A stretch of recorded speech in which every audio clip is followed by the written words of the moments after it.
warahmatullahi wabarakatuh. Perkenalkan, nama saya Susanti.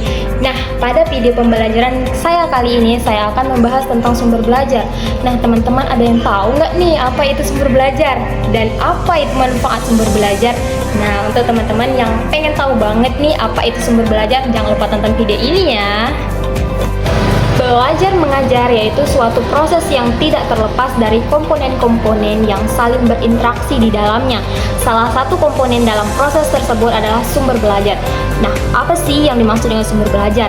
Nah, sumber belajar itu bisa diartikan sebagai semua sumber data, manusia, dan barang yang dapat dipakai oleh tersendiri di dalam kombinasi untuk memperlancar belajar yang meliputi pesan, orang, material, alat, teknik, dan bahkan lingkungan.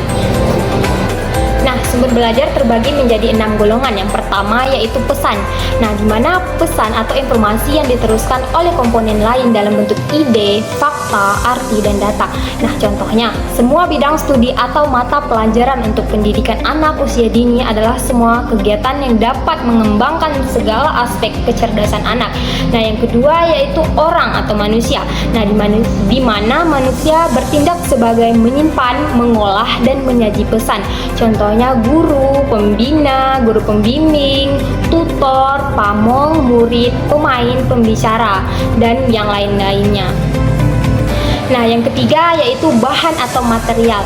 Nah, di mana bahan atau material itu yaitu sebagai sesuatu yang biasa disebut dengan media atau software yang mengandung pesan untuk disajikan melalui penggunaan alat ataupun dirinya. Nah, contohnya transportasi, slide, film, strip, audio tape atau video, modul, majalah, dan bahkan bahan pengajaran yang lain-lainnya. Nah, yang keempat yaitu peralatan atau alat. Nah, di mana peralatan atau alat yaitu sesuatu yang biasa disebut dengan hardware atau perangkat keras yang dipergunakan untuk menyampaikan pesan yang tersimpan dalam bahan. Nah, contohnya ada proyektor, slide, film, strip, OHP, LCD, video, tape atau kaset recorder, pesawat televisi, dan lain-lain. Nah, yang kelima yaitu teknik. Nah, di mana teknik itu adalah prosedur rutin atau acuan yang disiapkan untuk menggunakan bahan, alat, orang, dan lingkungan untuk menyampaikan pesan. Nah, contohnya pengajaran terprogram belajar mandiri, mastery learning, discovery learning, simulasi, BCCT, kuliah ceramah, tanya jawab, active learning, dan lain-lain. Nah, dan yang terakhir yaitu keenam, yaitu lingkungan. Nah, di mana situasi sekitar di mana pesan diterima. Lingkungan, contohnya lingkungan pikir, gedung, sekolah, perpustakaan, laboratorium, dan bahkan berbentuk lingkungan-lingkungan yang lainnya. Nah, tidak hanya itu.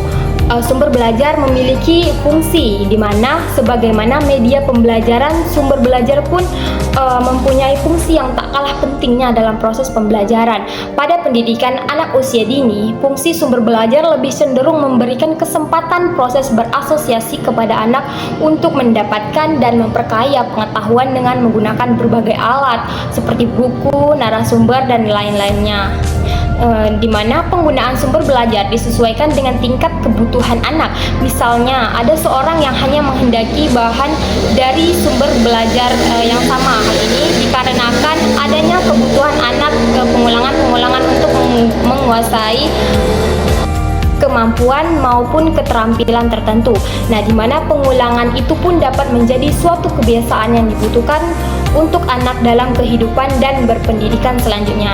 Nah, selain itu ada pun sumber belajar yang lain adalah meningkatkan perkembangan anak dan berbahasa melalui berkomunikasi dengan mereka tentang hal-hal yang berhubungan dengan sumber belajar atau hal lain sedapat anak untuk berlatih untuk bercerita tentang kejadian yang ia lihat maupun dengar dan yang lain-lainnya. Selain memiliki fungsi, sumber belajar juga memiliki manfaat loh.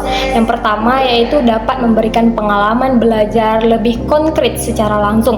Yang kedua yaitu dapat mewakili sesuatu yang tidak dapat disentuh, dilihat, dikunjungi, bahkan dilihat secara langsung ya. Yang ketiga yaitu sebagai penambah ilmu, pengetahuan, dan memperluas informasi.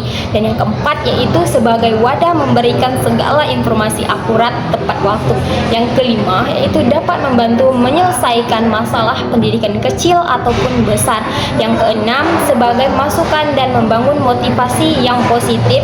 Dan yang ketujuh yaitu dapat menumbuhkan sikap berpikir secara kritis, bersikap positif dan berkembang.